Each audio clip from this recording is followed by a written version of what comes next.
प्यारे विद्यार्थियों, आज हम दर्पण पर आधारित आंकिक प्रश्न हल करेंगे, न्यूमेरिकल सोल्व करेंगे।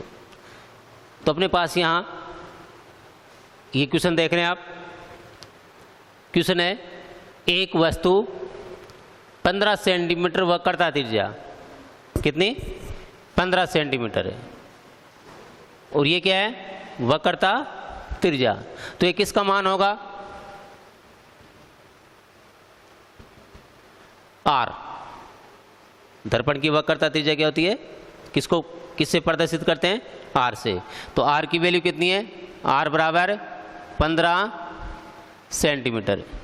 लेकिन दर्पण कौन सा है? अवतल दर्पण। यहाँ दर्पण कौन सा है? अवतल दर्पण।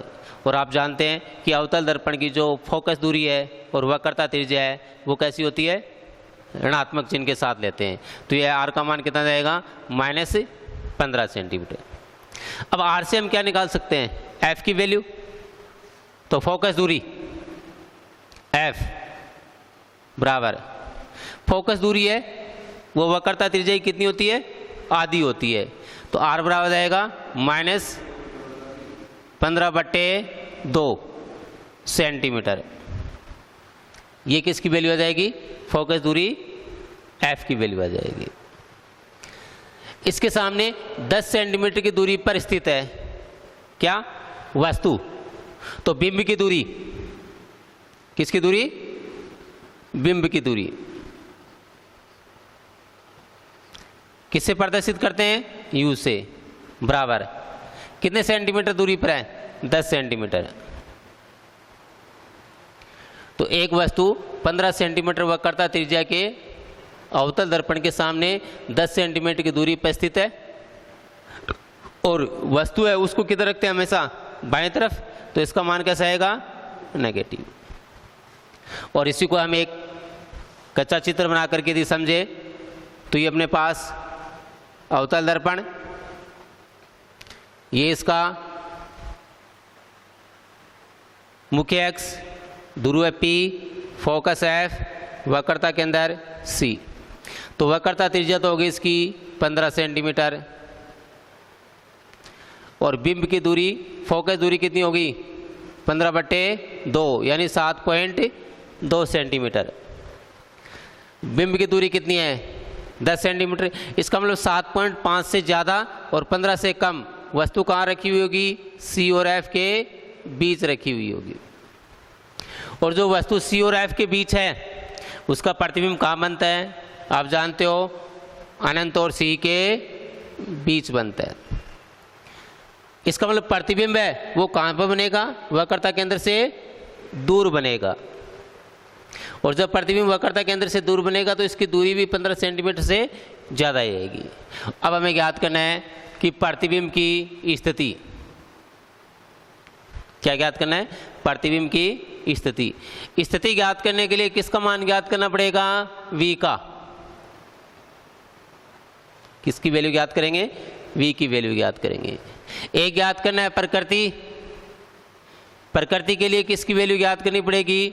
आवर्धन M की, रेखीय आवर्धन M की। तो पहले हम V का मान ज्ञात करते हैं। तो दर्पण समीकरण से, दर्पण समीकरण से क्या होता है? दर्पण समीकरण आप जानते हो कि 1/F बराबर 1/V और प्लस 1/E। दर्पण समीकरण वैल्यू किसकी निकालनी है? V की। तो इसको V के लिए सूत्र बनाए, या इसको यहाँ लिख सकते हैं, या 1/U इसको इधर ट्रांसफर कर दें। तो 1/V बराबर 1/F माइनस 1/E। ये हमने V के लिए सूत्र बना लिया। अब इसमें F और U के मान रखें तो ये आएगा, या 1/V बराबर 1/F की वैल्यू -15/2, और ये माइनस ऐसा आ जाएगा, और 1/u की वैल्यू कितनी, -10। अब इसको आगे सरल करें तो 1/v बराबर 15/2 बट्टे में, तो ये 2 ऊपर चला जाएगा तो यह जाएगा -2/15। इसको यहाँ क्या कर देंगे, व्युत्क्रम कर देंगे, पलट देंगे। यहाँ ये माइनस और माइनस क्या हो जाएगा, प्लस, तो यह जाएगा +1/10। अब इसको सरल करते हैं तो 1/v बराबर लघुत्तम कितना आ जाएगा 30, 15 और 10 का, 15 का भाग दिया 2 और ये 2 -4 प्लस यहाँ 10 का भाग दिया 3, ये 3 है।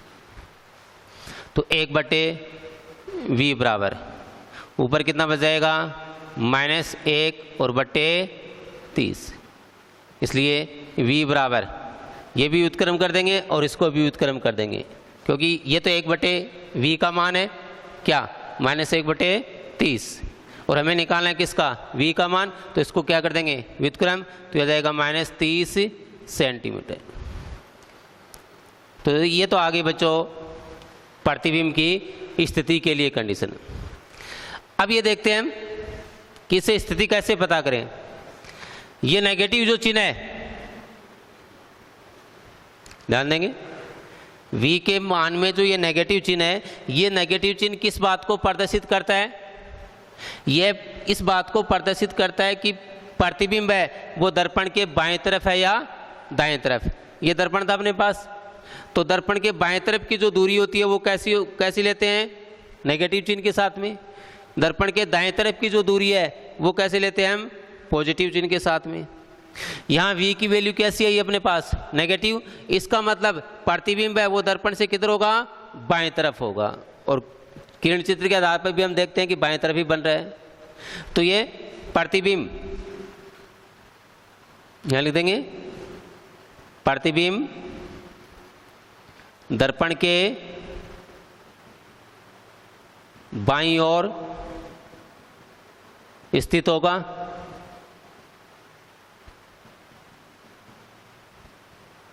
प्रतिबिंब है वो किधर होगा, दर्पण के बाईं ओर स्थित होगा। अब कहाँ स्थित होगा, उसके लिए ये संख्या देखनी है अपने को, और जितनी भी दूरी हम मापन करते हैं वो दर्पण के ध्रुव से मापन करते हैं।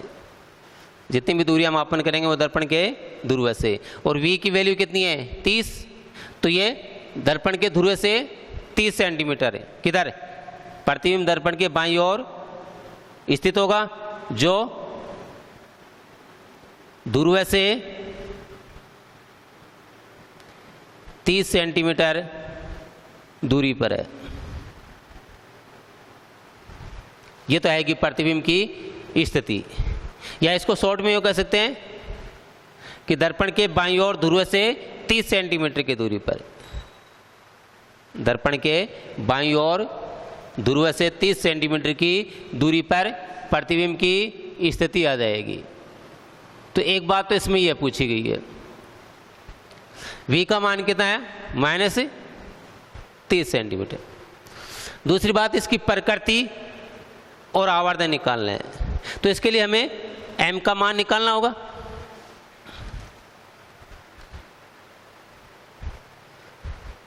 तो अपने पास u बराबर तो कितना था, -10 सेंटीमीटर, और v की वैल्यू कितनी आ गई अपने पास, -30 सेंटीमीटर।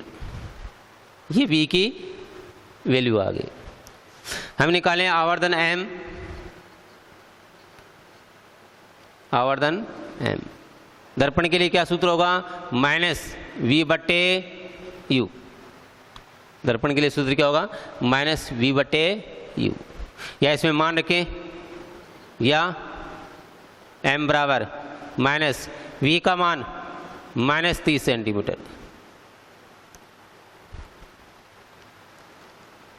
u का मान -10 सेंटीमीटर, या m बराबर, ये माइनस माइनस कैंसिल हो गया, सेंटीमीटर से सेंटीमीटर कैंसिल हो गया, तो यह आएगा -30 में 10 का भाग दिया 3, यह आ गई m की वैल्यू।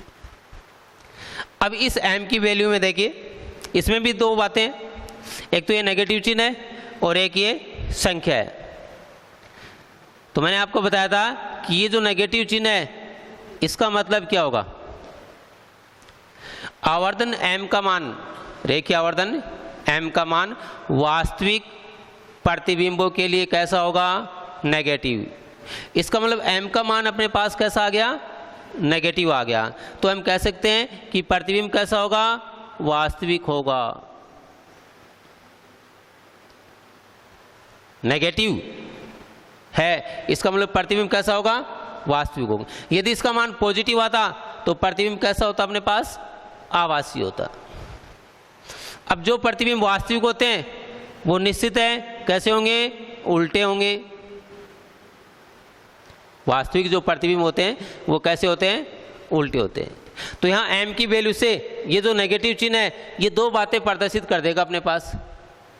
नेगेटिव चिन्ह है वो क्या बताएगा कि प्रतिबिंब कैसा है, वास्तविक है, क्योंकि वास्तविक प्रतिबिंबों के लिए m का मान हमेशा ऋणात्मक लेते हैं, और जो वास्तविक होते हैं वो प्रतिबिंब कैसे होते हैं, उल्टे होते हैं। अब ये जो संख्यात्मक मान है 3,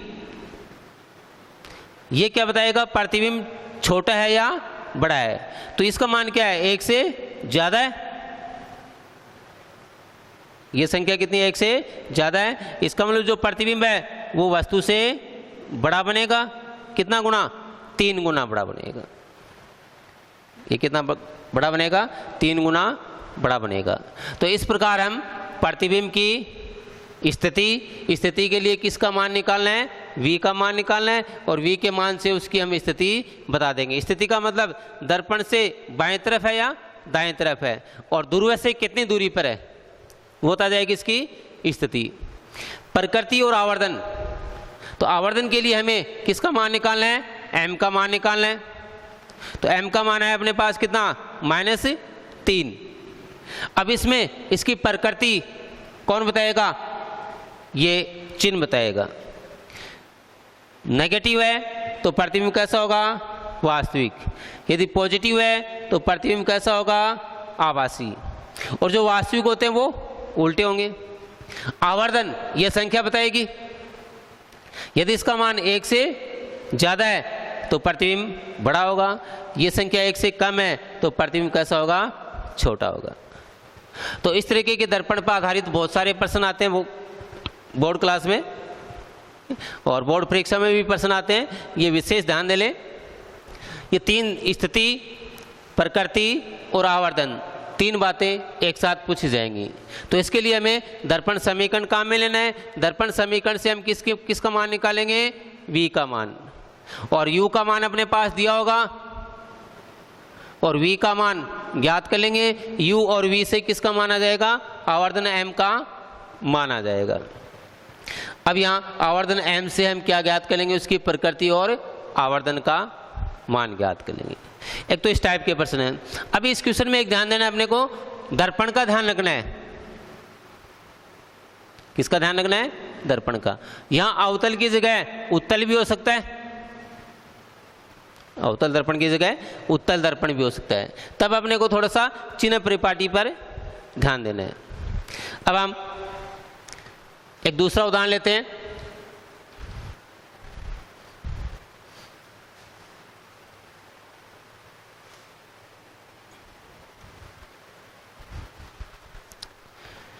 जो ये दिया हुआ अपने पास, पढ़ो जरा प्रश्न को एक बार, कि एक मनोरंजन पार्क में लगे अवतल दर्पण, कौन सा दर्पण है, अवतल दर्पण, मनोरंजन पार्क में लगे अवतल दर्पण की वक्रता त्रिज्या 4 सेंटीमीटर है। दर्पण कौन सा है, अवतल दर्पण। इसकी वक्रता त्रिज्या f और ये c, वक्रता त्रिज्या कितनी है इसकी, 4 सेंटीमीटर। तो इसका मतलब फोकस दूरी कितनी होगी, वो 4 मीटर।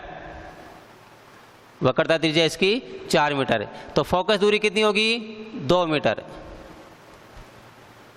ये तो दिया हुआ है। एक बालिका दर्पण के सामने खड़ी है, दर्पण के सामने खड़ी है, ताकि वह अपनी वास्तविक लंबाई की 2.5 गुना प्रतीत हो जाए। तो 2.5 क्या आ गया 2.5 गुना, और मैंने आपको बताया था कि ये जो गुणांक राशि है वो क्या होता है आवर्धन होता है। तो इसका मतलब यहाँ m का मान दिया हुआ है 2.5 गुना। अब यदि प्रतिबिंब सीधा है, प्रतिबिंब कैसा है सीधा है, तो वह दर्पण से कितनी दूरी पर खड़ी है, इसका मतलब अपने किसका मान निकालना है u का मान निकालना है। किसका मान निकालेंगे हम u का मान निकालेंगे। अब देखिए यहाँ एक बात बता रखी है यहाँ कि प्रतिबिंब सीधा है, प्रतिबिंब कैसा है सीधा, और सीधे जो प्रतिबिंब होते हैं वो कौन से होते हैं आभासी। सीधे जो प्रतिबिंब होते हैं वो कौन से प्रतिबिंब होते हैं आभासी प्रतिबिंब। तो यहाँ चूंकि प्रतिबिंब सीधा है, अतः प्रतिबिंब कैसा होगा आभासी होगा। प्रतिबिंब कैसा है सीधा है, इसका मतलब प्रतिबिंब कैसा होगा आभासी। अब जब प्रतिबिंब आभासी है तो आभासी प्रतिबिंबों के लिए जो आवर्धन m है वो कैसा होता है धनात्मक होता है, इसलिए आवर्धन कैसा होगा धनात्मक होगा।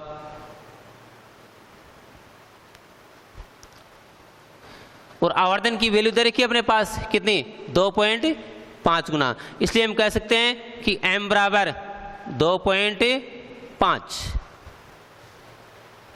m का मान कितना आएगा 2.5 आ जाएगा। अब यहाँ मान किसका निकालना अपने को u का, और वक्रता त्रिज्या दे रखी है, चूंकि r बराबर कितनी 4 मीटर, r की वैल्यू कितनी है 4 मीटर है। दर्पण कौन सा है अवतल, दर्पण है अवतल, और अवतल दर्पण की वक्रता त्रिज्या होती है वो कैसी होती है नेगेटिव होती है। इसकी वक्रता त्रिज्या कैसी होगी नेगेटिव, इसलिए f बराबर क्या सूत्र होता है r/2 -4 और बट्टे 2 बराबर -2 मीटर। तो ये वैल्यू किसकी आ गई अपने पास f की वैल्यू आ गई। अब हमने आवर्धन के 2 अन्य सूत्र पढ़े थे, उसमें सूत्र था अपने पास m बराबर f/f माइनस u, क्योंकि हमें वैल्यू किसकी निकालनी है u की, मान किसका निकालना है u का। और दिया हुआ क्या है, एक तो m का मान दिया हुआ है और एक f का मान दिया हुआ है, m और f के मान दिए हैं, तो u m और f में सीधा संबंध अपने पास है यहाँ। तो यहाँ मान रखें, इसलिए m का मान कितना है 2.5 बराबर f का मान -2 और बट्टे f -2 और -u, u की वैल्यू अपने को ज्ञात करनी है। अब इसको इधर गुणा करें तो 2.5 को -2 से गुणा किया, 2.5 को -2 से गुणा किया -5, 2.5 को -u से गुणा किया तो -2.5 u बराबर -2। ये समीकरण आ गया। इस समीकरण की सहायता से अपने को किसका मान निकालना है u का मान।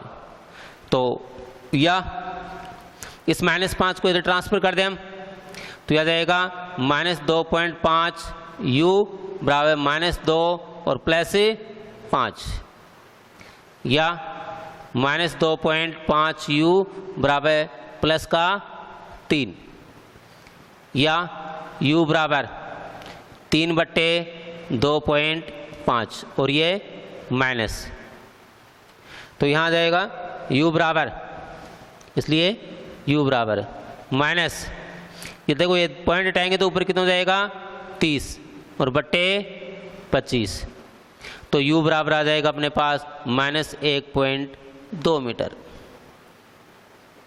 u का मान कितना होगा -1.2 मीटर। अब देखिए यहाँ 1.2 मीटर का मतलब इसकी फोकस दूरी कितनी थी 2 मीटर, और ये मान कितना है 2 मीटर से कम है, तो इसका मतलब जो ये बालिका दर्पण के सामने खड़ी है वो इस फोकस से पहले खड़ी है यहाँ, क्योंकि यहाँ तक कितना है, यहाँ तक मान कितना होगा 2 मीटर, तो ये बालिका कहाँ खड़ी है, यहाँ पे खड़ी है। तो ये बिंब कहाँ हो गया, ध्रुव P और F के बीच में हो गया, ध्रुव P और P के, वो ध्रुव P और F के बीच में। और आप जानते हो कि ध्रुव P और F के बीच में यदि बिंब है तो उसका प्रतिबिंब किधर बनेगा, दर्पण के पीछे बनता है।